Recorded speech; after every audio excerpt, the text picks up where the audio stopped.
सब तो पहला तो मैं माफ़ी चाहना कि थोनों असी अद्धे घंटे पौने घंटे का टाइम दिता प्रैस कॉन्फ्रेंस लई। जल्दबाजी सी, थोड़ी जल्दी सी, मैं आख्या थोनों ब्रीफिंग करा। थैंक यू फिर भी तुसी काफ़ी लोग आपदे समय चो समा कट के इत्थे पहुंचे हो। बड़ा जरूरी सी अज दी जिहड़ी इन्फॉर्मेशन थानू देना, क्योंकि मगरले 2 दिनों तो जिन्हां लोगों ने पंजाब नू लुटिया, जिन्हां लोगों ने पंजाब नू बर्बाद किया और जिन्हां ने ट्रांसपोर्ट महकमे का यह हाल किया, इस कनाल छड़ के गए, यानी कि सुखबीर बादल एंड पार्टी। पिछले दिनों कई बारी नोटिस होए और उन्होंने बड़ा रौला पा के किया। हालांकि जिहड़ा नोटिस होया वो किसी ने कंप्लेंट की है, कोई फाइल की, दायर किया मेरे खिलाफ पटीशन, तो नोटिस हो जाना पूरा मतलब ये नहीं है कि कोई व्यक्ति गुनेगार है, उन्होंने गुनेगार ठहरा दिता गया या अक्यूज कर दिता गया। नोटिस होया जबकि उहदे विच किसी तरीके की कोई इंटैरम नहीं मिली, स्टे नहीं मिलिया, और ओरा असी रिप्लाई फाइल करना है फ्राइडे नूं जज साहब के सामने। सो मैनू लगता है कि जो रिप्लाई असी फाइल करांगे तो नोटिस जिहड़ा होया वो विड्रॉ हो जाएगा, उम्मीद है। नाल दी नाल कल ऑर्बिट एविएशन ने आज सुखबीर सिंह बादल कह रहे सी कि इट्स अ वेंडेटा पॉलिटिक्स, साड़ियां बसां फड़ लियां। कई चैनल्स ते उन्होंने आपकी इंटरव्यू दी कि ये ज़्यादती हो रही है, धक्का हो रहा है, और मेरे खिलाफ भी कई मंच ते बोलिया गया कि ये मंत्री नूं संतरी बना देंगा, ये मैं थोड़े दिनों नूं ये तुसीं वेखियो वड़िंग सड़कों ते भजेगा। उही पुरानी शब्दावली, उही पुराने डरावे, उही पुरानियां गल्लां जिहड़ियां कि एक नौजवान 14 साल का लड़का जिहो जिहियां गल्लां करदा है, ये 60 साल का व्यक्ति सुखबीर सिंह बादल उस तरह दीयां गल्लां करदे ने। जिथे जांदे ने मेरे पास लाल डायरी है, मैं देख लांगा, चक देंगा, मार देंगा, ठोक देंगा। और अगर इहो जे लोग पंजाब के मुख्यमंत्री बन जान तो पंजाब का की हालात होणगे, ये तुसीं कल्पना कर सकते हो। मैं उन्हां दी शब्दावली का जवाब दे सकदा है उन्हां दे वांगू, लेकिन बतौर मंत्री हुंदियां मैनू इहो जी माड़ी शब्दावली मैनू लगदा शोभा नहीं देगी जो वो वरतते ने। मैं कानूनी ते जायज़ लड़ाई लड़ रहे हैं, जो भी है। मैं उन्होंने बसेस इस करके फड़िया सी कि उन्होंने टैक्स देना सीगा, असी उन्होंने परमिट्स इस करके रद्द किए गए सन कि उन्होंने टैक्स देना सी, और टैक्स भी कितना देना सी पंजाब दा 14 करोड़ रुपया। मैं 12 तरीक नूं इंटैग्रल कोचेस जिहदे विच सुखबीर सिंह बादल दे 32 परमिट्स असी हिट कीते सी, कैंसल कीते सी, जिन्हां नूं मानयोग हाई कोर्ट ने हजे तक कोई फुल फ्लैज परमिशन नहीं दी, प्रोविजनली उन्हां नूं अप्लाई करन दा मौका दिता है नैक्सट हियरिंग तक। ये नहीं कह दिता गया कि ये बिल्कुल जायज़ नहीं होया, प्रोविजनली अप्लाई करन दा मौका दिता है। और जिहड़े मैं वो परमिट्स उन्होंने रद्द किए सी, उन्होंने 14 करोड़ रुपया पंजाब सरकार दा देना सी, इस करके वो परमिट्स रद्द किए गए। और 12 तरीक नूं असी परमिट्स रद्द किए गए ते उन्होंने फिर 13 नूं, 14 नूं ते अंतिम 15 तक उन्होंने सारे दे सारे पैसे भरा दिते गए। सो इस करके वो लोग कोर्ट च गए। पर जिहड़े असी परमिट्स रद्द किए हैं, motor vehicle act they which provision हैगी 103 के अंदर, अगर कोई टैक्स डिफॉल्टर हैगा तो असी उहदे परमिट्स रद्द कर सकते हैं। सुखबीर सिंह बादल की अज मैं किते इंटरव्यू सुन रहा सी किसी चैनल ते, वो ये भी कह रहे सन कि विदाउट नोटिस विदाउट नोटिस साडे परमिट्स रद्द कर दिते गए। नोटिस देने का मतलब कि व्यक्ति नूं पता नहीं है, उन्होंने नोटिस दिता गया। लेकिन पिछले 2 महीनों तो मैं उन्होंने बसेस पूरे पंजाब दे विच बसेस असी विदाउट टैक्स इंपाउंड कर रहे हैं। अज तो 25 दिन पहला असी राजधानी दी बसेस जड़ियां कि राजधानी जी बस है वही सुखबीर सिंह बादल ही उहदा मालिक है, हुशियारपुर रजिस्टर है, असी वो बसेस फड़ियां सी। वो कंपनी अलग है लेकिन बिलोंग्स टू बादल ओनली। उन्हों का इन्होंने 2.25 करोड़ रुपया उत्थे दिता ते बसां आपदियां साथों छुड़वाइयां। असी परमिट रद्द नहीं कीते, असी टैक्स भरवाया ते राजधानी नूं छड़ दिता गया। जिहड़ियां ये बसेस इन्हां नूं पता सी कि असी टैक्स डिफॉल्टर हाँ, 2 महीनों के वार वार वार्निंग्स देने तो बाद बसेस फड़न तो बाद भी इन्होंने टैक्स नहीं भरिया। फिर अंतिम सानू एक फैसला लेना पिया कि 14 करोड़ रुपए का जेडे मेजर डिफॉल्टर्स ने। हुण तुसीं ये कहोगे कि Y only Badal's,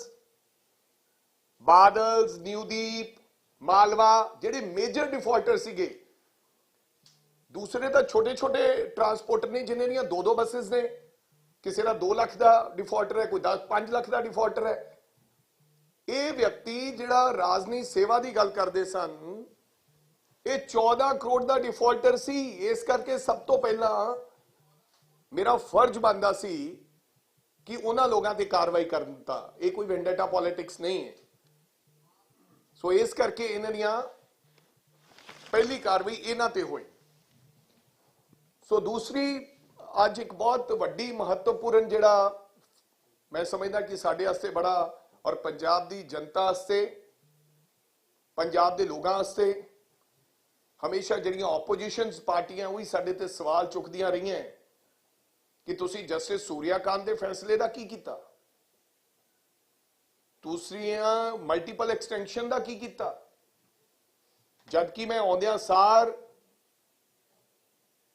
speaking order pass करके असी वो मल्टीपल एक्सटेंशंस रद्द कर दित्तियां गईयां सन। वो 1 लाख किलोमीटर है, 1 लाख किलोमीटर मल्टीपल एक्सटेंशंस जिहदी वार वार गल पंजाब दी विधान सभा च उठी, वो असी मुकम्मल तौर ते रद्द करती सी। रद्द करन तो बाद ये लोग हाई कोर्ट दे विच कुछ लोग गए।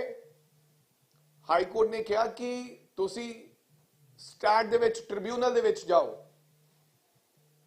फिर उत्थे सब तो पहला ट्रिब्यूनल दे अंदर जिहड़े कि एक सिटिंग जज जिहड़े सैशन जज उन्होंने हैड करते ने, जुझार ट्रांसपोर्ट पैसेंजर,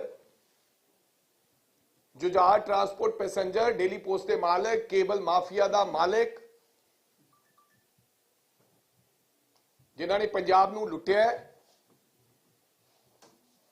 वो लोग फिर स्टार्ट च गए ते स्टार्ट ने उहदे ते स्टे लगा दिता गया। फिर होर भी कई लोग उन्हां दे नाल 114 अपील्स दायर होईयां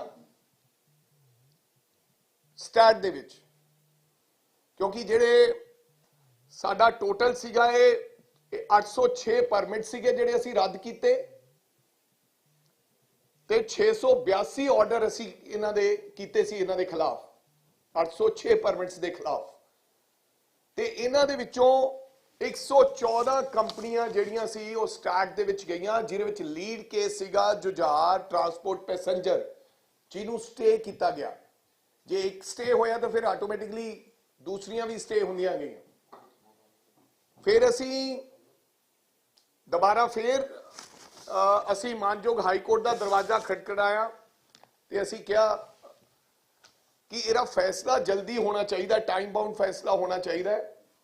ते जस्टिस खेतरपाल जी ने ऑर्डर किया कि 15 दिनों के अंदर अंदर स्टैट नूं कहा कि तुसीं इहनूं लीड के समझ के इहदा फैसला सुनाया जाएगा, जिहड़ा कि 2012 का जस्टिस सूर्याकांत का फैसला सीगा कि उन्होंने 15 दिनों के अंदर अंदर इहदा ऑर्डर पास किया जाए ਤੇ ਅੱਜ ਬੜੀ ਖੁਸ਼ੀ ਦਾ ਦਿਨ ਹੈ ਮੇਰੇ ਵਾਸਤੇ। ਜਿਹੜੇ ਰੋਜ਼ ਵੱਡੀਆਂ ਵੱਡੀਆਂ ਛਾਲਾਂ ਮਾਰਦੇ ਸੀ ਕਿ ਅਸੀਂ ਬੜੇ, ਸਾਨੂੰ ਨੋਟਿਸ ਹੋ ਗਿਆ ਹੈ। ਨੋਟਿਸ ਕਿਸੇ ਨੂੰ ਵੀ ਹੋ ਸਕਦਾ ਹੈ। ਨੋਟਿਸ ਕਿਸੇ ਨੇ ਅਗਰ ਕੋਈ ਝੂਠੀ ਗੱਲ ਮਾਨਯੋਗ ਅਦਾਲਤ ਦੇ ਸਾਹਮਣੇ ਉਹਨੂੰ ਚੰਗੇ ਤਰੀਕੇ ਨਾਲ ਪੇਸ਼ ਕਰ ਦਿੱਤਾ ਗਿਆ ਹੋਵੇ ਤੇ ਮਾਨਯੋਗ ਅਦਾਲਤ ਨੇ ਉਹਦਾ ਰਿਪਲਾਈ ਮੰਗ ਲਿਆ ਹੋਵੇ, ਇਹਦਾ ਮਤਲਬ ਇਹ ਨਹੀਂ ਹੈ ਕਿ ਉਹ ਮਾਨਯੋਗ ਅਦਾਲਤ ਨੇ ਸਾਨੂੰ ਗੁਨੇਗਾਰ ਠਹਿਰਾ ਦਿੱਤਾ ਗਿਆ ਨੋਟਿਸ ਤੋਂ ਬਾਅਦ। ਪੰਜਾਬ ਦੀ ਜਨਤਾ ਵਿਚਾਰੀ ਇਹ ਸੋਚਦੀ ਹੈ ਕਿ ਨੋਟਿਸ ਮੀਨਸ ਕਿ ਰਾਜਾ ਵੜਿੰਗ ਗਲਤ ਸੀਗਾ, ਟਰਾਂਸਪੋਰਟ ਮਹਿਕਮਾ ਗਲਤ ਸੀਗਾ। ਨਹੀਂ, ਨੋਟਿਸ ਮੀਨਸ ਕਿ ਕਿਸੇ ਨੇ ਤੁਹਾਡੀ ਸ਼ਿਕਾਇਤ ਕੀਤੀ ਹੈ ਝੂਠੀ ਜਾਂ ਜੋ ਵੀ ਸੱਚੀ, ਉਹਦਾ ਰਿਪਲਾਈ ਕਰਾਂਗੇ ਤੇ ਮਾਨਯੋਗ ਅਦਾਲਤ ਨੇ ਦੇਖਣਾ ਹੈ ਕਿ ਇਹ ਸੱਚ ਹੈ ਕਿ ਝੂਠ ਹੈ। ਉਸ ਤੋਂ ਬਾਅਦ ਕੋਈ ਗੱਲ ਹੋਣੀ ਹੈ।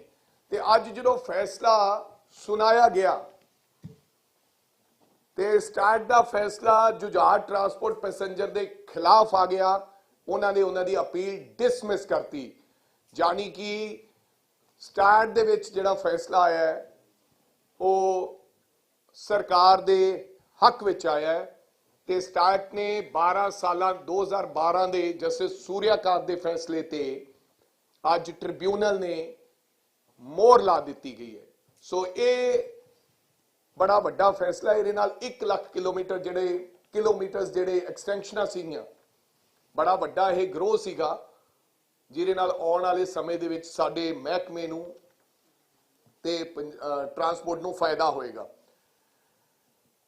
ਸੋ ਇਹ ਅੱਜ ਦੇ ਬਾਰੇ ਜਿਹੜੀ ਮੈਂ ਪ੍ਰੈਸ ਕਾਨਫਰੰਸ ਕੀਤੀ ਹੈ, ਇਹ ਉਹਨਾਂ ਡਾਕੂਆਂ ਨੂੰ, ਸੌਰੀ, ਜਿਨ੍ਹਾਂ ਨੇ ਪੰਜਾਬ ਦੇ ਖਜ਼ਾਨੇ ਨੂੰ ਲੁੱਟਿਆ, ਜਿਨ੍ਹਾਂ ਨੇ ਪੰਜਾਬ ਨੂੰ ਲੁੱਟਿਆ, ਉਹਨਾਂ ਨੂੰ ਇਹ ਦੱਸਣਾ ਚਾਹੁੰਦਾ ਕਿ ਤੁਹਾਡੇ ਪਾਪਾਂ ਦਾ ਜਿਹੜਾ ਭਾਂਡਾ ਹੈ ਉਹ ਭਰ ਚੁੱਕਿਆ ਹੈ। ਪਰਮਾਤਮਾ ਦੇ ਘਰ ਦੇਰ ਹੈ, ਅੰਧੇਰ ਨਹੀਂ। ਕਿਤੇ ਨਾ ਕਿਤੇ ਤਾਂ ਸੱਚ ਦੀ ਆਵਾਜ਼ ਸੁਣੀ ਜਾਏਗੀ। ਦੇਰ ਆਏ ਦੁਰਸਤ ਹੋਇਆ। ਮੈਨੂੰ ਇਸ ਫੈਸਲੇ ਦੀ ਹਜੇ ਆਰਡਰ ਉਹਨਾਂ ਨੇ ਕੱਲ ਪਾਸ ਕਰਨਾ ਹੈ, ਆਰਡਰ ਨਹੀਂ ਆਇਆ, ਲੇਕਿਨ ਆਰਡਰ ਵਰਬਲੀ ਸੁਣਾ ਦਿੱਤਾ ਗਿਆ ਕਿ ਅਪੀਲ ਡਿਸਮਿਸਡ। ਸੋ ਇਸ ਕਰਕੇ ਮੈਂ ਸੋਚਿਆ ਕਿ ਬੜਾ ਵੱਡਾ ਦਿਨ ਹੈ ਕਿ ਤੁਹਾਨੂੰ ਰੂਬਰੂ ਹੋ ਕੇ ਤੁਹਾਨੂੰ ਇਹਦੇ ਬਾਰੇ ਜਾਣਕਾਰੀ ਦੇਵਾਂ। ਸੋ ਇਹਦੇ ਨਾਲ ਹੋਰ ਵੀ ਕਈ ਫੈਸਲੇ ਅੱਜ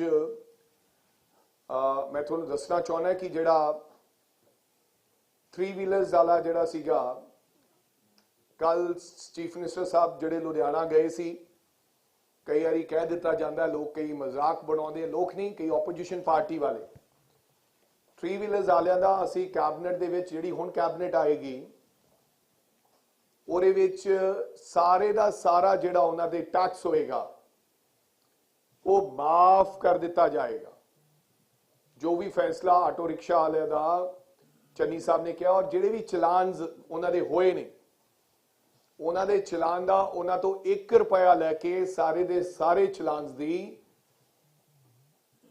ਪੂਰਤੀ ਕਰ ਦਿੱਤੀ ਜਾਏਗੀ। ਔਰ ਆਰਟੀਏ ਸਹਿਬਾਨ ਉਹਨਾਂ ਨੂੰ ਜਿਹੜਾ ਐਨਓਸੀ ਹੈ ਉਹਨੂੰ ਅਗਲੇ ਵੀਕ ਦੇ ਵਿੱਚ ਉਹਨਾਂ ਨੂੰ ਹਰੇਕ ਆਟੋ ਰਿਕਸ਼ਾ ਵਾਲੇ ਨੂੰ ਐਨਓਸੀ ਦੇ ਦਿੱਤਾ ਜਾਏਗਾ।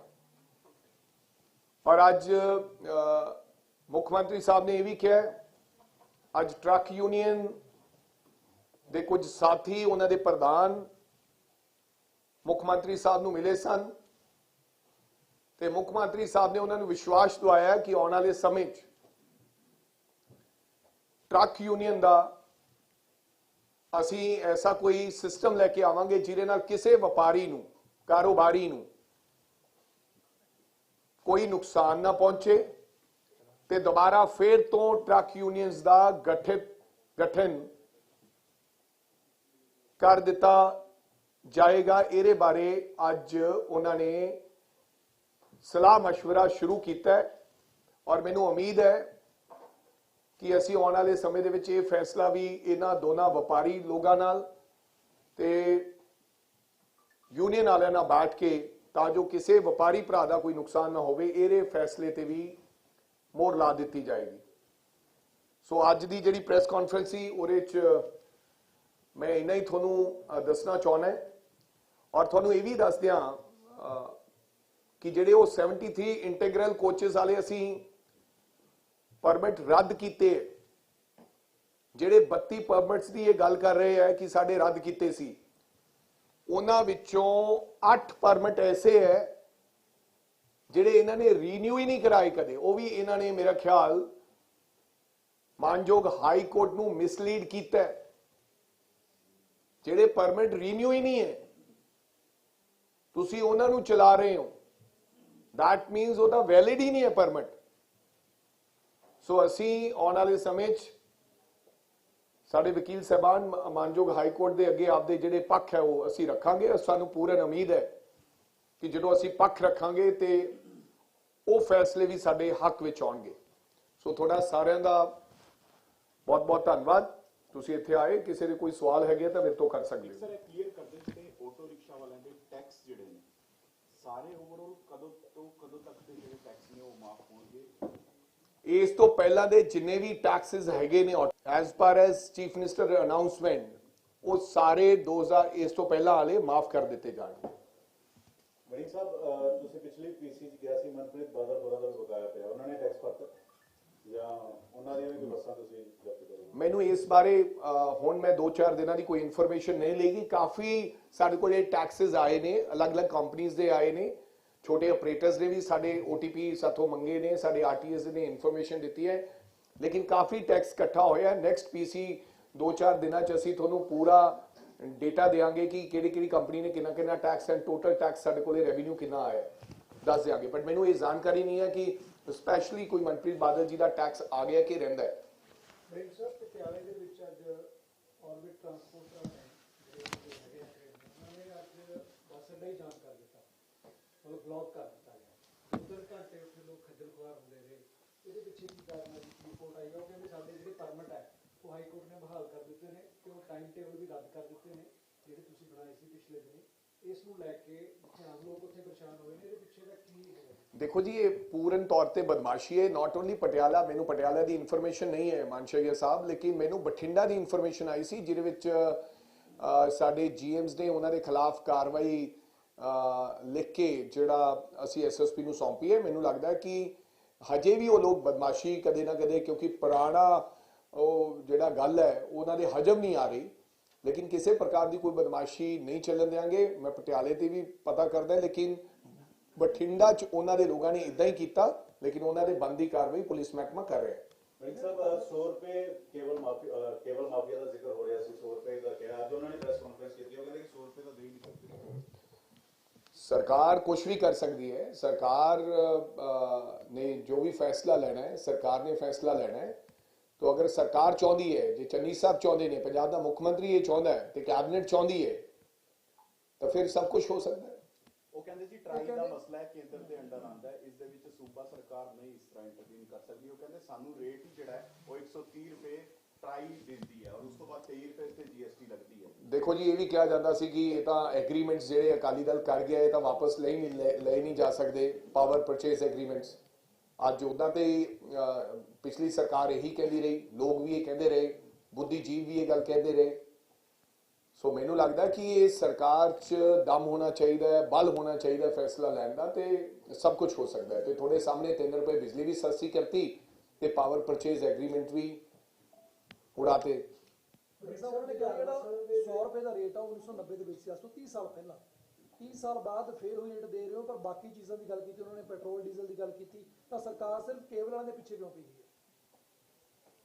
ਸਰਕਾਰ ਕਿਸੇ ਕੇਬਲ ਵਾਲੇ ਦੇ ਪਿੱਛੇ, ਔਰ ਤੁਸੀਂ ਇਹ ਸਵਾਲ ਮੇਰੇ ਤੋਂ ਕਰੋਗੇ, ਜਿੰਨਾ ਤੁਸੀਂ ਇਹ ਸਵਾਲ ਕਰੋਗੇ, ਅਗਰ ਮੀਡੀਆ ਇੱਕ ਸਵਾਲ ਕਰੇਗਾ ਕਿ ਸਰਕਾਰ ਕੇਬਲ ਵਾਲਿਆਂ ਦੇ ਪਿੱਛੇ ਕਿਉਂ ਪਈ ਹੈ, ਤਾਂ ਮੈਨੂੰ ਲੱਗਦਾ ਫਿਰ ਕੋਈ ਗੱਲ ਹੀ ਨਹੀਂ ਰਹਿ ਜਾਂਦੀ। ਤੁਸੀਂ ਦੱਸ ਦਿਓ ਕਿ ਕੇਬਲ ਵਾਲੇ ਨੇ ਲੁੱਟਿਆ ਕਿ ਨਹੀਂ ਲੁੱਟਿਆ, ਮੈਂ ਤੁਹਾਨੂੰ ਹੀ ਪੁੱਛਣਾ ਚਾਹੁੰਦਾ। ਐਟਲੀਸਟ ਜਿਹੜਾ ਦਿਲ ਕੀਤਾ, ਕਈ ਚੈਨਲਸ ਫੇਲ ਕਰਤੇ ਉਹਨਾਂ ਨੇ, ਕਈ ਲੋਕ ਮਾਰ ਦਿੱਤੇ ਉਹਨਾਂ ਨੇ, ਆਪਦੀ ਮਰਜ਼ੀ ਨਾਲ ਉਹਨਾਂ ਨੂੰ ਰਿਲੀਜ਼ ਕੀਤਾ। ਕਮ ਸੇ ਕਮ ਤੁਹਾਨੂੰ ਐਪਰੀਸ਼ੀਏਟ ਜ਼ਰੂਰ ਕਰਨਾ ਚਾਹੀਦਾ ਹੈ ਕਿ ਕੇਬਲ ਮਾਫੀਆ ਖਤਮ ਹੋਣਾ ਚਾਹੀਦਾ ਹੈ। ਜਿਨ੍ਹਾਂ ਲੋਕਾਂ ਨੇ ਲੁੱਟ ਲਿਆ ਪੰਜਾਬ ਨੂੰ, ਉਹਨਾਂ ਦੇ ਅਗਰ ਮੀਡੀਆ ਇਹ ਗੱਲ ਕਰੇਗੀ ਵੀ ਤੁਸੀਂ ਉਹਨਾਂ ਦੇ ਪਿੱਛੇ ਪਏ ਹੋ, ਤਾਂ ਫਿਰ ਤਾਂ ਬਹੁਤ ਮਾੜੀ ਗੱਲ ਹੈ ਦੋਸਤੋ। ਉਹਨਾਂ ਨੇ ਜਦੋਂ ਉਹਨਾਂ ਨੂੰ ਪੁੱਛਿਆ ਗਿਆ ਸਵਾਲ ਕਿ ਇੱਕ ਮੋਨੋਪੋਲੀ ਹੈ, ਕੇਬਲ ਵਿੱਚ ਇੱਕ ਮੋਨੋਪੋਲੀ ਹੈ, ਮਾਫੀਆ ਦੀ ਜਦੋਂ ਗੱਲ ਹੋ ਰਹੀ ਸੀ, ਉਹਨਾਂ ਨੇ ਕਿਹਾ ਕੋਈ ਮੋਨੋਪੋਲੀ ਨਹੀਂ। ਉਹ ਕਹਿੰਦੇ ਜਿਸ ਦਾ ਕੰਮ ਚੱਲ ਜਾਂਦਾ ਉਸ ਦੇ ਨਾਂ ਦੇ ਨਾਲ ਮਾਫੀਆ ਜੁੜ ਜਾਂਦਾ, ਚਾਹੇ ਉਹ ਟਰਾਂਸਪੋਰਟ ਹੋਵੇ, ਤੁਸੀਂ ਚਾਹੇ ਕੇਬਲ ਹੋਵੇ। ਤੁਸੀਂ ਦੱਸ ਦਿਓ ਮੋਨੋਪੋਲੀ ਹੈਗੀ ਹੈ ਕਿ ਨਹੀਂ ਹੈਗੀ, this is up to you, ਤੁਸੀਂ you can write it down. ਤੁਹਾਨੂੰ ਜ਼ਿਆਦਾ ਪਤਾ ਹੈ ਕਿ ਮੋਨੋਪਲੀ ਹੈਗੀ ਹੈ ਕਿ ਨਹੀਂ। ਤੁਸੀਂ ਦੱਸ ਦਿਓ ਕਿ ਟਰਾਂਸਪੋਰਟ 'ਚ ਮੋਨੋਪਲੀ ਹੈਗੀ ਸੀ ਕਿ ਨਹੀਂ ਹੈਗੀ ਸੀ। ਜੋ ਨਾਮ ਇਦਾਂ ਨਹੀਂ ਜੁੜਦਾ, ਨਾਮ ਕਿਸੇ ਗੱਲ ਕਰਕੇ ਜੁੜਦਾ ਹੈ। ਮੋਨੋਪਲੀ ਸੀ ਤਾਂ ਉਹਨਾਂ ਦਾ ਨਾਮ ਜੁੜਦਾ ਹੈ। ਆ ਬੱਸਿਸ 1 ਲੱਖ ਕਿਲੋਮੀਟਰ ਦਾ ਹੇਰ ਫੇਰ ਹੈ ਯਾਰ, 1 ਲੱਖ ਕਿਲੋਮੀਟਰ ਦਾ। ਅੱਜ ਹਾਈ ਕੋਰਟ ਚਲੇ ਗਏ ਸਟਾਰਟ ਦੇ ਖਿਲਾਫ ਕਿ ਜਿਹੜਾ ਮਾਨਯੋਗ ਹਾਈ ਕੋਰਟ ਨੇ ਆਰਡਰ ਕੀਤਾ ਸੀ ਕਿ 15 ਦਿਨਾਂ ਦੇ ਅੰਦਰ ਅੰਦਰ ਸਟਾਰਟ ਫੈਸਲਾ ਕਰੇ। ਉਹਦੇ ਚ ਰਾਜਗੁਰੂ, ਆਰਬਿਟ ਐਵੀਏਸ਼ਨ ਤੇ ਇੱਕ ਅਮਰੀਕ, ਜਿਹੜੀ ਰਾਜਗੁਰੂ ਵੀ ਇਹਨਾਂ ਨੇ ਲਈ ਵੀ ਹੈ। ਅੱਜ ਮੈਨੂੰ ਪਤਾ, ਮੈਂ ਪਤਾ ਕਰਿਆ ਕਿ ਜਿਹੜੀ SLP ਦਾਖਲ ਹੋਈ ਹੈ ਇਹ ਰਾਜਗੁਰੂ ਕੀ ਰਹੀ ਹੈ। ਚਲੋ ਰਾਜਧਾਨੀ ਤਾਂ ਉਹਨਾਂ ਦੀ ਹੈ, ਇਹ ਰਾਜਗੁਰੂ ਕੀ ਰਹੀ ਹੈ। ਤਾਂ ਪਤਾ ਲੱਗਿਆ ਕਿ ਰਾਜਗੁਰੂ ਵੀ ਜਿਹੜੀ ਹੈ ਇਹਨੂੰ ਵੀ ਸੁਖਬੀਰ ਓਨ ਕਰਦਾ। ਇੰਨੀਆਂ ਕੰਪਨੀਆਂ ਹੈ, ਕਿਸੇ ਨੂੰ ਪਤਾ ਹੀ ਨਹੀਂ ਕਿ ਰਾਜਧਾਨੀ ਇਹ ਓਨ ਕਰਦੇ ਹੈ, ਕਿਸੇ ਨੂੰ ਪਤਾ ਹੀ ਨਹੀਂ ਕਿ ਸਵਾਗਤਮ ਕੰਪਨੀ ਇਹ ਓਨ ਕਰਦੇ ਹੈ, ਕਿਸੇ ਨੂੰ ਪਤਾ ਹੀ ਨਹੀਂ ਕਿ ਇੰਡੋ ਕੈਨੇਡੀਅਨ ਵੀ ਇਹ ਓਨ ਕਰਦੇ ਹੈ, ਕਿਸੇ ਨੂੰ ਇਹ ਗੱਲ ਪਤਾ ਹੀ ਨਹੀਂ ਕਿ ਜ਼ਿੰਗ ਵੀ ਇਹ ਓਨ ਕਰਦੇ ਹੈ, ਕਿਸੇ ਨੂੰ ਇਹ ਨਹੀਂ ਪਤਾ ਕਿ A to Z ਵੀ ਇਹ ਓਨ ਕਰਦੇ ਹੈ, ਕਿਸੇ ਨੂੰ ਇਹ ਪਤਾ ਹੀ ਨਹੀਂ ਕਿ ਡੱਬ ਵਾਲੀ ਵੀ ਇਹ ਓਨ ਕਰਦੇ ਹੈ, ਕਿਸੇ ਨੂੰ ਇਹ ਪਤਾ ਹੀ ਨਹੀਂ ਕਿ ਤਾਜ ਵੀ ਇਹ ਓਨ ਕਰਦੇ ਹੈ। ਕਿਉਂਕਿ ਵੱਖਰੇ ਵੱਖਰੇ ਰੰਗ ਹੈ ਤੇ ਵੱਖਰੀਆਂ ਵੱਖਰੀਆਂ ਗੱਲਾਂ ਲੋਕਾਂ ਨੂੰ ਮੂਰਖ ਬਣਾਇਆ ਜਾ ਰਿਹਾ। ਬਿਲਕੁਲ ਜਿਹੜੇ ਪਰਮਿਟ ਰੱਦ ਕੀਤੇ ਗਏ ਆ, ਜਿਹੜਾ ਸਟੇਟ ਦਾ ਫੈਸਲਾ, ਸਟੇਟ ਟ੍ਰਿਬਿਊਨਲ ਦਾ ਫੈਸਲਾ, ਇਹਦੇ ਬਾਰੇ ਪੰਜਾਬੀਆਂ ਨੂੰ ਜਿਹੜਾ ਤੁਸੀਂ ਇਹ ਸਟੇਟ ਹਾਂਜੀ ਸਟੇਟ ਜਿਹੜਾ ਸਟਾਰਟ ਇਟਸ ਅ ਟ੍ਰਿਬਿਊਨਲ, ਜਿਹੜਾ ਟਰਾਂਸਪੋਰਟ ਦਾ ਟ੍ਰਿਬਿਊਨਲ ਹੈ ਉਹਦਾ ਇਹ ਫੈਸਲਾ ਹੈ। ਕਿਉਂਕਿ ਇਹ ਹਾਈ ਕੋਰਟ ਚ ਗਏ ਸੀ ਪਹਿਲਾਂ ਇੱਕ ਵਿਅਕਤੀ। ਇਹ ਜੁਝਾਰ ਬਸ ਵਾਲੇ ਕਿੰਨੇ ਕਰੋੜ ਦਾ ਚੂਨਾ ਲਾਇਆ ਇਹਨਾਂ ਨੇ? ਅਗਰ ਆਲ ਟੂਗੇਦਰ ਇਸ ਫੈਸਲੇ ਦੀ ਗੱਲ ਕਰੀਏ ਕਿ ਇਹ 9.5 ਸਾਲਾਂ ਬਾਅਦ ਲਾਗੂ ਹੋਇਆ, ਮਗੇ 2012 ਚ ਹੋਣਾ ਚਾਹੀਦਾ ਸੀ, 9.5 ਸਾਲ ਹੋ ਗਏ, ਯਾਨੀ ਕਿ 3470 ਦਿਨ ਬਣਦੇ 365 ਦੇ ਹਿਸਾਬ ਨਾਲ। ਤੇ ਸਾਨੂੰ 42 ਕਿਲੋਮੀਟਰ ਜਿਹੜਾ ਔਨ ਐਨ ਐਵਰੇਜ ਜਿਹੜਾ PRTC ਤੇ ਪਨਬਸ 42 ਰੁਪਏ ਦਾ ਸਾਨੂੰ ਪਰ ਕਿਲੋਮੀਟਰ ਰੈਵਨਿਊ ਆਉਂਦਾ ਹੈ। ਅਗਰ ਅਸੀਂ ਐਵਰੇਜ ਕੱਢ ਲਈਏ 42 ਰੁਪਏ ਪਰ ਕਿਲੋਮੀਟਰ ਰੈਵਨਿਊ ਆਉਂਦਾ ਹੈ। ਤੇ ਜੇ 42 ਰੁਪਏ ਇੰਟੂ 3470 ਦਿਨ ਜੋੜ ਦਈਏ ਤਾਂ ਇਜ਼ ਇਕੁਅਲ ਟੂ 1400 ਕਰੋੜ ਦਾ ਇਸ ਫੈਸਲਾ ਲਾਗੂ ਨਾ ਕਰਕੇ ਹੀ ਨੁਕਸਾਨ ਹੋ ਗਿਆ। 1400 CR ਦਾ ਨੁਕਸਾਨ ਹੋ ਗਿਆ। ਜੇ ਉਹੀ ਲੱਖ ਕਿਲੋਮੀਟਰ ਤੇ ਸਾਡੀਆਂ ਬੱਸਸ ਚੱਲਦੀਆਂ ਜਾਂ ਹੋਰ, ਉਹ ਸਾਨੂੰ ਰੈਵਨਿਊ ਆਉਣਾ ਸੀ, ਜਿੱਥੇ ਇਹਨਾਂ ਨੇ ਮੋਨੋਪੋਲਾਈਜ਼ ਕਰਕੇ ਆਪਦੀਆਂ ਦੱਬੀ ਚ ਦੇਖੇ ਕੰਮ। ਵੜਿੰਗ ਸਾਹਿਬ, ਇਸ ਕੌਨਫੀਡੈਂਸ ਦਾ ਕੀ ਰਾਜ਼ ਹੈ ਕਿ ਤੁਹਾਨੂੰ ਜਦੋਂ ਤੁਸੀਂ ਕੰਮ ਕਰ ਰਹੇ ਹੋ ਤੇ ਚੈਲੰਜ ਕਦਮ ਕਦਮ ਤੇ ਮਿਲਦੇ ਹੈ, ਤੇ ਅੱਜ ਵੀ ਜਦੋਂ ਕੇਬਲ ਵਾਲੀ ਗੱਲ ਹੋ ਰਹੀ ਸੀ ਉਹ ਕਹਿੰਦੇ ਨੋਟੀਫਿਕੇਸ਼ਨ ਦਿਖਾਓ। ਚੈਲੰਜ ਇਸ ਕੌਨਫੀਡੈਂਸ ਦਾ ਕੀ ਰਾਜ਼ ਹੈ?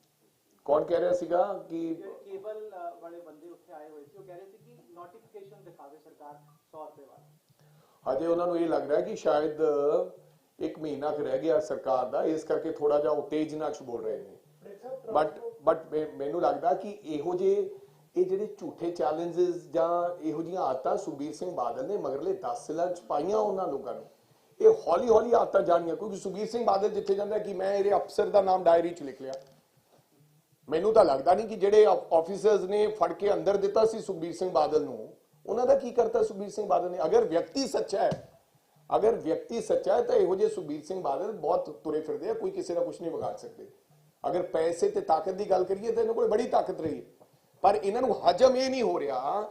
ਮੈਂ ਕਿਸੇ ਪੁਲਿਸ ਵਾਲੇ ਕਰਮਚਾਰੀ ਨੂੰ ਕਿਹਾ ਜਿਹੜਾ ਰਿਟਾਇਰ ਹੋਣ ਦੇ ਕਿਨਾਰੇ ਸੀ, ਮੈਂ ਕਿਹਾ ਕਦੇ ਬਾਦਲ ਵਾਲਿਆਂ ਦੀ ਬੱਸ ਥਾਣੇ 'ਚ ਦੇਖੀ ਹੈ? ਕਹਿੰਦੇ ਸਰ ਮੈਂ ਕਦੇ ਆਪਦੀ ਜ਼ਿੰਦਗੀ 'ਚ 40 ਸਾਲਾਂ ਦੀ ਨੌਕਰੀ ਦੇ ਵਿੱਚ ਕਦੇ ਬਾਦਲ ਪਰਿਵਾਰ ਦੀ ਬੱਸ ਥਾਣੇ 'ਚ ਨਹੀਂ ਵੇਖੀ। ਮੈਂ ਕਿਹਾ ਕਦੇ ਚਲਾਨ ਕੱਟਿਆ ਉਹਨਾਂ ਦਾ? ਕਹਿੰਦੇ ਨਹੀਂ ਸਰ ਮੈਂ ਕਦੇ ਚਲਾਨ ਕੱਟ ਕੇ ਵੀ ਬਾਦਲ ਵਾਲੇ ਦੀ ਬੱਸ ਦਾ ਨਹੀਂ ਵੇਖਿਆ। ਤੇ ਮੈਂ ਕਿਹਾ ਹੁਣ? ਕਹਿੰਦਾ ਜੀ ਹੁਣ ਨਜ਼ਾਰਾ ਆ ਰਿਹਾ ਮੈਨੂੰ।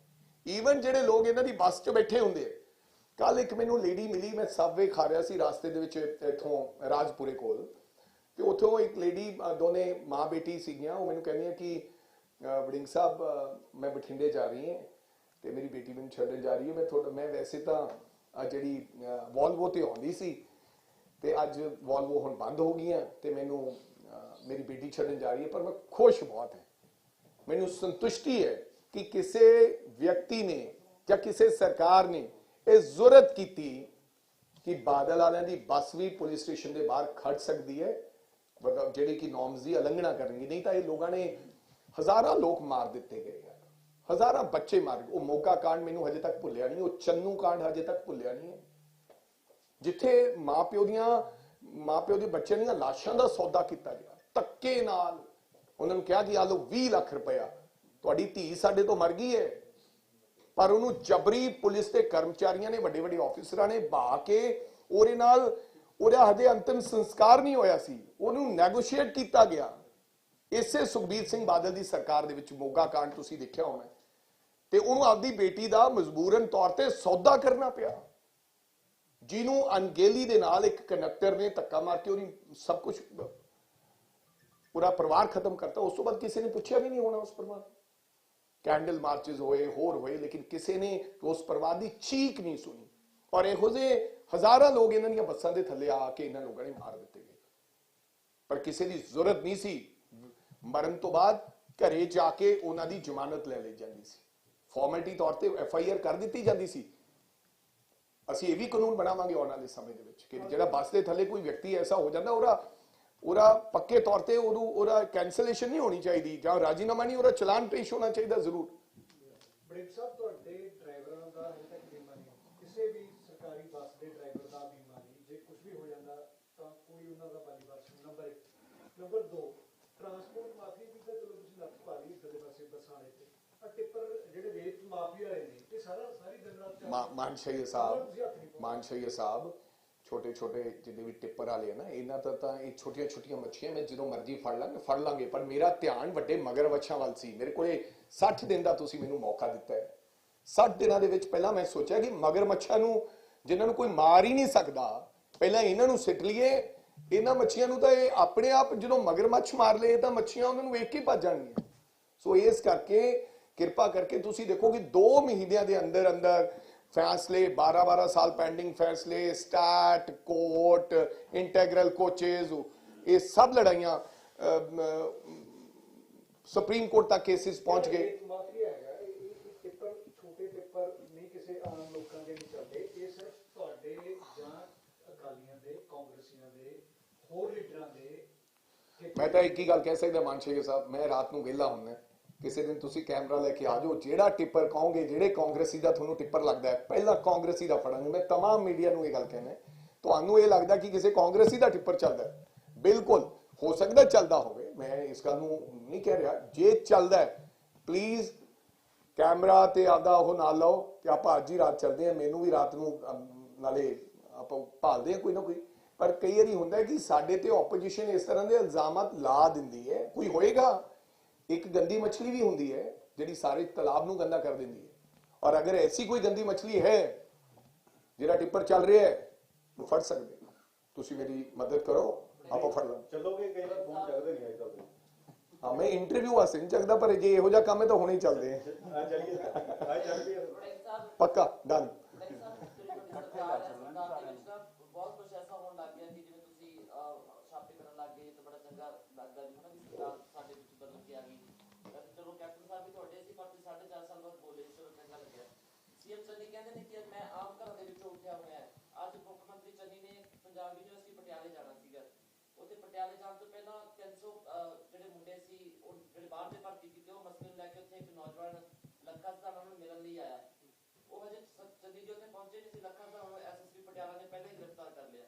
ਇਹੋ ਜਿਹੀ ਚੀਜ਼ਾਂ ਸੀ ਆਮ ਘਰਾਂ ਦੇ ਉੱਠੇ ਹੋਏ ਬੰਦੇ ਤੋਂ ਐਕਸਪੈਕਟ ਨਹੀਂ ਕਰਦੇ, ਜਾਂ ਤਾਂ ਚੰਨੀ ਸਾਹਿਬ ਨੂੰ ਪਤਾ ਹੀ ਨਹੀਂ ਹੁੰਦਾ ਕਿ ਪੁਲਿਸ ਉੱਥੇ ਆ ਰਹੀ ਹੈ, ਜਾਂ ਤੁਹਾਡੇ ਮੰਤਰੀਆਂ ਨੂੰ ਕਿ ਪੁਲਿਸ ਉੱਥੇ ਪਹਿਲਾਂ ਕੁਝ ਇਹੋ ਜਿਹੀਆਂ ਕਾਰਵਾਈਆਂ ਕਰ ਰਹੀ ਹੈ। ਸੋ ਜੇ ਅਗਰ ਅਸੀਂ ਕਹਿੰਦੇ ਕਿ ਅਸੀਂ ਆਮ ਘਰਾਂ ਚ ਉੱਠੇ ਹੋਏ ਹਾਂ, ਜਾਂ ਅਸੀਂ ਕਹਿੰਦੇ ਵੀ ਅਸੀਂ ਤੁਹਾਡੇ ਲੋਕ ਹਾਂ, ਜਿਵੇਂ ਤੁਸੀਂ ਕੰਮ ਕਰਦੇ ਲੱਗਦੇ ਜੀ, ਤਾਂ ਉਹਦੇ ਤਰੀਕੇ ਨਾਲ ਇਹੋ ਜਿਹੀ ਚੀਜ਼ਾਂ ਸ਼ੋਭਾ ਨਹੀਂ ਦਿੰਦੀਆਂ, ਜਿਵੇਂ ਲੱਖੇ ਸਧਾਣੇ ਨੂੰ ਗ੍ਰਿਫਤਾਰ ਕਰ ਲਿਆ ਗਿਆ ਜਾਂ ਹੋਰ ਲੋਕਾਂ ਨੂੰ। ਦੇਖੋ ਜੀ ਮੇਰੀ ਬੇਨਤੀ ਹੈ ਕਿ ਹਰ ਚੀਜ਼ ਨੂੰ ਜੇ ਪੋਲੀਟੀਕਲਾਈਜ਼ ਕਰਾਂਗੇ ਤਾਂ ਫਿਰ ਉਹਨੂੰ ਹਰ ਚੀਜ਼ ਦੇ 2 ਅਰਥ ਨਿਕਲ ਜਾਂਦੇ। ਜਿਵੇਂ ਹੁਣ ਇੱਥੇ ਲੋਕ ਕਹੀ ਜਾਂਦੇ ਆ, some of them they are saying, Akali Dal ਦੇ ਲੋਕ ਕਹੀ ਜਾਂਦੇ ਇਟਸ ਅ ਵੈਂਡੇਟਾ। ਤੁਸੀਂ ਦੱਸ ਦਿਓ ਕਿ 14 ਕਰੋੜ ਰੁਪਇਆ ਭਰਾਉਣਾ ਇਹ ਵੈਂਡੇਟਾ ਹੈ? ਲੋਕ ਵੀ ਕਹੀ ਜਾਂਦੇ ਆ, ਉਹ ਕੋਰਟ 'ਚ ਵੀ ਜਾ ਕੇ ਕਹੀ ਜਾਂਦੇ, ਉਹਨਾਂ ਦੇ ਵਕੀਲ ਵੀ ਵੱਡੇ ਵੱਡੇ ਕਹੀ ਜਾਂਦੇ ਆ ਕਿ ਰਾਜਾ ਵੜਿੰਗ ਨੇ ਵੈਂਡੇਟਾ ਕਰਤਾ ਬਈ, ਤੇ ਕਈ ਉਹਨਾਂ ਦਾ ਪੱਖ ਰੱਖਣ ਵਾਲੇ ਕਹੀ ਜਾਂਦੇ ਸੇਮ। ਉਹ ਲੱਖਾ ਸਧਾਣਾ ਜਾਂ ਜੋ ਵੀ ਉੱਥੇ ਵਿਅਕਤੀ ਗਿਆ, ਇਹ ਪੁਲਿਸ ਪ੍ਰਸ਼ਾਸਨ ਯਾਰ ਅਲਟੀਮੇਟਲੀ ਹੀ ਇਜ਼ ਅ ਚੀਫ ਮਿਨਿਸਟਰ। ਕੀ ਗੱਲ ਕੋਈ ਹਾਦਸਾ, ਇਹੋ ਜਿਹੇ ਹਾਦਸੇ ਜਦੋਂ ਮੌਬ ਹੁੰਦਾ ਹੈ, ਉਹ ਕਈ ਵਾਰੀ ਬੜੇ ਵੱਡੇ ਖਤਰਨਾਕ ਹਾਦਸੇ ਹੋਏ ਇਸ ਦੇਸ਼ ਦੇ ਅੰਦਰ। ਤੁਹਾਡੇ ਸਾਹਮਣੇ ਸੈਕਟਰੀਏਟ 'ਚ ਤਾਂ ਰੋਜ਼ ਵਿਅਕਤੀ ਜਾਂਦੇ, ਪਰ ਇੱਕ ਦਿਨ ਉਹ ਵੀ ਸੀ ਜਿਹਦੇ ਸਰਦਾਰ ਬੇਅੰਤ ਸਿੰਘ ਨੂੰ ਬੰਬ ਨਾਲ ਉਡਾ ਦਿੱਤਾ ਗਿਆ। इंसीडेंट कित्थे हो जाना, किदों हो जाना, ये सिक्योरिटी का मसला है। ਇਹਦੇ ਵਿੱਚ ਚੰਨੀ ਸਾਹਿਬ ਦਾ ਕੋਈ ਲੈਣਾ ਦੇਣਾ ਨਹੀਂ। ਹੁਣ ਚੰਨੀ ਸਾਹਿਬ ਕਈ ਵਾਰੀ ਸੀ ਸਿਕਿਉਰਿਟੀ ਤੋੜ ਕੇ ਵੀ ਚਲੇ ਜਾਂਦੇ ਬਹੁਤ ਸੇ ਲੋਕ। ਰਾਜੀਵ ਗਾਂਧੀ ਤੇ ਜਦੋਂ ਹਾਦਸਾ ਹੋਇਆ ਉਹ ਸਿਕਿਉਰਿਟੀ ਦਾ ਘੇਰਾ ਤੋੜ ਕੇ ਚਲੇ ਗਏ ਤੇ ਇੱਕ ਔਰਤ ਉਹਨਾਂ ਦੇ ਗਲ ਵਿੱਚ ਹਾਰ ਪਾਉਣ ਆ ਰਹੀ ਸੀ ਤੇ ਜਿਹੜੀ ਕਿ ਹਿਊਮਨ ਬੰਬ ਸੀ। ਸੋ ਇਹ ਸਿਕਿਉਰਿਟੀ ਨਹੀਂ ਵੇਖਣਾ ਕਿ ਗ੍ਰਿਫਤਾਰੀ ਉੱਥੇ ਕੋਈ ਹਾਦਸਾ ਹੋ ਸਕਦਾ ਸੀ। ਚੰਨੀ ਸਾਹਿਬ ਆਮ ਵਿਅਕਤੀ ਹੈ, ਆਮ ਲੋਕਾਂ ਦਾ ਬੰਦਾ ਹੈ और मैनू नहीं लगता कि चन्नी साहब का कोई भी हाथ दे के उन्होंने कार रोक लेना, ऐसी कोई गल नहीं। ਵੜਿੰਗ ਸਾਹਿਬ, ਦਿੱਲੀ 에ਅਰਪੋਰਟ ਦੇ ਉੱਤੇ ਬਾਰ-ਬਾਰ ਮਸਲਾ ਉੱਠਿਆ, ਬੱਸਾਂ ਉੱਥੇ ਤੁਹਾਡੀਆਂ ਜਾਂਦੀਆਂ ਨੇ, ਕੀ ਉੱਥੇ ਧਰਨਾ ਧੁਰਨਾ ਲਾਉਣ ਦਾ ਕੋਈ ਪ੍ਰੋਗਰਾਮ ਹੈ ਕੇਜਰੀਵਾਲ ਜੀ ਦਾ ਤੁਹਾਡਾ? ਧਰਨਾ ਤੁਰਨਾ ਤਾਂ ਹਜੇ ਤਾਈਂ ਕੋਈ ਵਿਉਂਤ ਬਣਾਈ ਨਹੀਂ ਜੀ, ਲੇਕਿਨ ਇਹ ਜ਼ਰੂਰ ਹੈ ਕਿ ਇੱਥੇ ਆ ਕੇ ਕੇਜਰੀਵਾਲ ਸਾਹਿਬ ਬਹੁਤ ਵੱਡੀਆਂ ਗੱਲਾਂ ਕਰਦੇ ਆ। ਤੁਸੀਂ, ਤੁਹਾਡਾ ਵੀ ਫਰਜ਼ ਬਣਦਾ ਕਿ ਰੋਜ਼ ਕੇਜਰੀਵਾਲ ਸਾਹਿਬ ਅੱਜ ਕੱਲ ਇੱਥੇ ਆ ਰਹੇ, ਤੁਸੀਂ ਉਹਨਾਂ ਨੂੰ ਪੁੱਛ ਲਓ ਕਿ ਐਸੀ ਕੀ ਕਮੀ ਹੈ ਪੰਜਾਬ ਰੋਡਵੇਜ਼ ਦੀ ਵੋਲਵੋ ਬੱਸ ਦੇ ਅੰਦਰ ਜਿਹੜੀ 에ਅਰਪੋਰਟ ਤੇ ਨਹੀਂ ਜਾ ਸਕਦੀ, ਤੇ ਐਸੀ ਕੀ ਖਾਸੀਅਤ ਹੈ ਬਾਦਲ ਦੀ ਬੱਸ ਦੇ ਅੰਦਰ ਇੰਡੋ ਕੈਨੇਡੀਅਨ ਦੇ ਜਿਹੜੀ 에ਅਰਪੋਰਟ ਜਾ ਸਕਦੀ ਹੈ। ਇਹ ਤੁਸੀਂ ਸਵਾਲ ਕਰ ਲਓ ਕਿ ਐਸੀ ਕੀ ਚੀਜ਼ ਹੈ ਉਸ ਬੱਸ ਦੇ ਅੰਦਰ ਤਾਂ ਜੋ ਸਾਨੂੰ ਵੀ ਤੁਹਾਨੂੰ ਪਤਾ ਲੱਗ ਜੇ, ਅਸੀਂ ਉਹ ਇੰਸਟਾਲ ਕਰਾ ਲਈਏ। ਉਹਦੇ ਵਿੱਚ ਇੱਕ ਹੀ ਖਾਸੀਅਤ ਹੈ ਕਿ ਕੁਝ ਇਸ ਸਰਕਾਰ ਦੇ ਲੋਕ ਤੇ ਪੁਰਾਣੇ, ਕਿਉਂਕਿ ਇਹ ਅਮੀਰ ਪੁਰਾਣੇ ਵੱਡੇ ਰਜਵਾੜੇ 2800 ਰੁਪਇਆ ਜਲੰਧਰ ਤੋਂ ਚੱਕ ਕੇ 에ਅਰਪੋਰਟ ਤੱਕ ਦਾ ਲੈਂਦੇ ਹੈ ਇੱਕ ਸਵਾਰੀ ਦਾ। ਪ੍ਰਾਈਵੇਟ ਬੱਸਿਸ ਨੂੰ ਜਾਣ ਦਿੱਤਾ ਜਾਂਦਾ ਹੈ, ਸਾਡੀ ਬੱਸ ਸਟੈਂਡ ਤੇ ਰੋਕ ਲਈ ਜਾਂਦੀ ਹੈ। ਔਰ ਮੈਂ ਚਿੱਠੀਆਂ ਵੀ ਲਿਖੀਆਂ, ਇਸ ਦੇ ਬਾਵਜੂਦ ਵੀ ਉਹਨਾਂ ਨੇ ਮੁਨਾਸਿਬ ਨਹੀਂ ਸਮਝਿਆ ਕਿ ਮੈਂ ਕਿਸੇ ਚੀਜ਼ ਦਾ ਜਵਾਬ ਦੇ ਦੇਵਾਂ। 2 ਵਾਰੀ ਚਿੱਠੀ ਲਿਖਤੀ, ਉਸ ਤੋਂ ਪਹਿਲਾਂ ਵੀ ਮਿਨਿਸਟਰ ਸਾਹਿਬਾਨਾਂ ਨੇ ਚਿੱਠੀਆਂ ਲਿਖੀਆਂ, ਲੇਕਿਨ ਕੋਈ ਜਵਾਬ ਨਹੀਂ ਆਇਆ। ਪਰ ਠੀਕ ਹੈ, ਕੋਈ ਨਾ ਕੋਈ ਤਾਂ ਜ਼ਰੂਰ ਅਸੀਂ ਇਹਦਾ ਹੀਲਾ ਵਸੀਲਾ ਕਰਾਂਗੇ।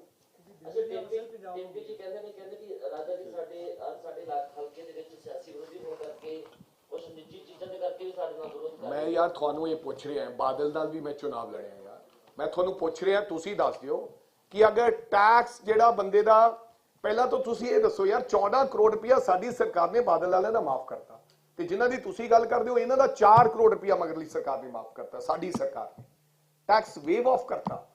4 ਕਰੋੜ ਇੱਕ ਬੰਦੇ ਦਾ ਤੇ 14 ਕਰੋੜ ਇੱਕ ਬੰਦੇ ਦਾ ਕਰੋਨਾ ਕਾਲ ਦੇ ਵਿੱਚ। ਤੇ ਤੁਹਾਨੂੰ ਅਸੀਂ ਕਿਸੇ ਨੂੰ ਹੋਰ ਵਿਅਕਤੀ ਨੂੰ ਪੰਜਾਬ 'ਚ ਕਰੋਨਾ ਦੀ 1 ਰੁਪਏ ਦੀ ਰਾਹਤ ਨਹੀਂ ਦਿੱਤੀ। 14 ਕਰੋੜ ਤੇ 4 ਕਰੋੜ ਮਾਫ ਹੋਣ ਦੇ ਬਾਵਜੂਦ ਵੀ ਤੁਸੀਂ ਟੈਕਸ ਨਾ ਭਰੋ ਅਗਲੇ ਸਾਲ ਦਾ, ਇਹ ਗੁਨਾਹ ਨਹੀਂ ਹੈ? ਤੇ ਜੇ ਉਹਨੂੰ ਸਸਪੈਂਡ ਕਰਤਾ ਤਾਂ ਤੁਸੀਂ ਮੈਨੂੰ ਦੱਸ ਦਿਓ ਕਿ ਇਹ ਵੈਂਡੇਟਾ ਪੋਲਿਟਿਕਸ ਹੈ ਕਿ ਔਨ ਮੈਰਿਟ ਕੀਤਾ ਹੈ? ਵੜਿੰਗ ਸਾਹਿਬ, ਅਫਸਰਸ਼ਾਹੀ ਦੇ ਖਿਲਾਫ ਕਦੋਂ ਕਾਰਵਾਈ ਕਰ ਰਹੇ ਹੋ ਜਿਹੜੀ ਬਾਦਲਾਂ ਨਾਲ ਮਿਲੀ ਹੈ? ਸਰ ਉਹ ਤੁਹਾਨੂੰ ਕੱਲ ਹੀ ਦੱਸਿਆ ਸੀ ਕਿ ਜਲਦੀ ਉਹ ਬਣਾ ਲਿਆ ਗਿਆ ਤੇ ਉਹਦਾ ਜਿਹੜਾ ਤਾਣਾ ਬਾਣਾ ਤੇ ਕਰ ਕੈਪਟਨ ਸਾਹਿਬ ਕਹਿੰਦੇ 40 ਵਿਧਾਇਕ ਉਹਨਾਂ ਦੇ ਨਾਲ ਆ ਤੇ ਕੇਜਰੀਵਾਲ ਕਹਿੰਦੇ ਆ ਕਿ 25 ਉਹਨਾਂ ਦੇ ਨਾਲ ਆ, ਤੁਹਾਡੇ ਕੋਲੇ 52 ਰਹਿ ਗਏ ਤਾਂ ਇਲੈਕਸ਼ਨਾਂ। ਹਾਂ ਤੇ 52 ਸਾਨੂੰ ਮੁੱਕਦੇ ਨਹੀਂ ਹੈ ਯਾਰ, ਕਿਉਂ ਚਿੰਤਾ ਕਰ ਰਹੇ? ਇਹ ਤਾਂ ਟਾਈਮ ਦੱਸੂਗਾ ਨਾ ਕੈਪਟਨ ਸਾਹਿਬ ਨਾਲ ਕਿੰਨੇ ਹੈ ਤੇ ਕੇਜਰੀਵਾਲ ਸਾਹਿਬ ਨਾਲ ਕਿੰਨੇ ਹੈ। ਜਿਹਨਾਂ ਦੀਆਂ ਟਿਕਟਾਂ ਅਨਾਉਂਸ ਕਰਤੀਆਂ ਉਹ ਵੀ ਸਾਡੇ ਨਾਲ ਆ ਰਹੇ ਨੇ। ਤੁਸੀਂ ਦੇਖਿਓ ਹੁੰਦਾ ਕੀ ਆਗੇ ਦੇਖੋ ਹੋਤਾ ਕਿਆ ਕੇਜਰੀਵਾਲ ਸਾਹਿਬ ਨੂੰ ਨਾਲੇ ਪਤਾ ਲੱਗ ਜਾਏਗਾ। ਦੂਜੀ ਵਾਰੀ ਮੈਂ ਸਮਝਦਾ ਕਿ ਪੰਜਾਬ ਦੇ ਲੋਕ ਉਹਨਾਂ ਨੂੰ ਸ਼ੀਸ਼ਾ ਦਿਖਾ ਦੇਣਗੇ 2022 ਦੀਆਂ ਚੋਣਾਂ ਦੇ ਅੰਦਰ। ਉਹਨੂੰ ਘਬਰਾਹਟ ਹੋ ਰਹੀ ਹੈ ਕੇਜਰੀਵਾਲ ਸਾਹਿਬ ਨੂੰ ਕਿ ਕੋਈ ਮੁੱਦਾ ਹੀ ਨਹੀਂ ਛੱਡਿਆ, ਚੰਨੀ ਸਾਹਿਬ ਨੇ ਕੋਈ ਮੁੱਦਾ ਨਹੀਂ ਛੱਡਿਆ। ਮਲਿਕ ਸਾਹਿਬ, ਕਵਰ ਸੰਧੂ ਕਦੋਂ ਆ ਰਹੇ? ਕੱਲ ਮੀਟਿੰਗ 'ਚ ਸੀਗੇ, ਤੁਸੀਂ ਵੀ ਉਸ ਮੀਟਿੰਗ 'ਚ ਸੀਗੇ। ਇੱਕ ਕਵਰ ਸੰਧੂ ਥੋੜੀ ਹੈ ਯਾਰ, ਪਤਾ ਨਹੀਂ ਕੌਣ ਆ ਰਿਹਾ ਹੈ। ਔਰ ਮੈਨੂੰ ਲੱਗਦਾ ਹੈ ਕਿ ਬਿਲਕੁਲ ਕਲੀਨ ਬੋਲਡ ਕਰ ਰਿਹਾ। ਤੁਸੀਂ ਦੇਖਿਓ ਹੁੰਦਾ ਕੀ ਹੈ। ਮੈਨੂੰ ਤਾਂ ਇਹ ਡਰ ਹੈ ਕਿ ਕਈ ਪੱਤਰਕਾਰ ਭਰਾ ਵੀ ਕਹਿ ਰਹੇ ਕਿ ਅਸੀਂ ਇਸ ਵਾਰੀ ਚੰਨੀ ਸਾਹਿਬ ਦੀ ਅਗਵਾਈ ਦੇ ਵਿੱਚ ਚੁਣਾਵ ਲੜਨਾ ਹੈ। ਸਰ, ਕੇਜਰੀਵਾਲ ਤਾਂ ਕਹਿੰਦੇ ਜੀ ਕਈ ਐਮਐਲਏ 50 ਦੇ ਲਗਭਗ ਐਮਐਲਏ ਨੇ ਜਿਹੜੇ ਸਾਡੇ ਵੱਲੋਂ ਵਿਚਾਰ। ਹੁਣ ਕੇਜਰੀਵਾਲ ਸਾਹਿਬ ਕੀ ਕਹਿੰਦੇ ਆਪਾਂ ਹੁਣ ਬਹੁਤਾ ਨਾ ਜਾਈਏ, ਉਹ ਪਤਾ ਲੱਗ ਜਾਏਗਾ ਕੀ ਹੈ। ਥੈਂਕ ਯੂ ਜੀ। ਚੰਨੀ ਸਾਹਿਬ ਦੀ ਅਗਵਾਈ 'ਚ 2022 ਦੇ ਚੋਣਾਂ ਲੜੀਆਂ ਜਾਣਗੀਆਂ ਜੀ? ਕਾਂਗਰਸ ਪਾਰਟੀ ਦੀ ਅਗਵਾਈ ਦੇ ਵਿੱਚ, ਚੰਨੀ ਸਾਹਿਬ ਦੀ ਅਗਵਾਈ ਦੇ ਵਿੱਚ ਤੇ ਨਵਜੋਤ ਸਿੰਘ ਸਿੱਧੂ ਸਾਹਿਬ ਦੀ ਅਗਵਾਈ ਦੇ ਵਿੱਚ, ਸੋਨੀਆ ਗਾਂਧੀ ਤੇ ਰਾਹੁਲ ਗਾਂਧੀ ਦੀ ਅਗਵਾਈ ਦੇ ਵਿੱਚ ਪੰਜਾਬ ਦੀਆਂ ਚੋਣਾਂ ਲੜੀਆਂ ਜਾਣਗੀਆਂ।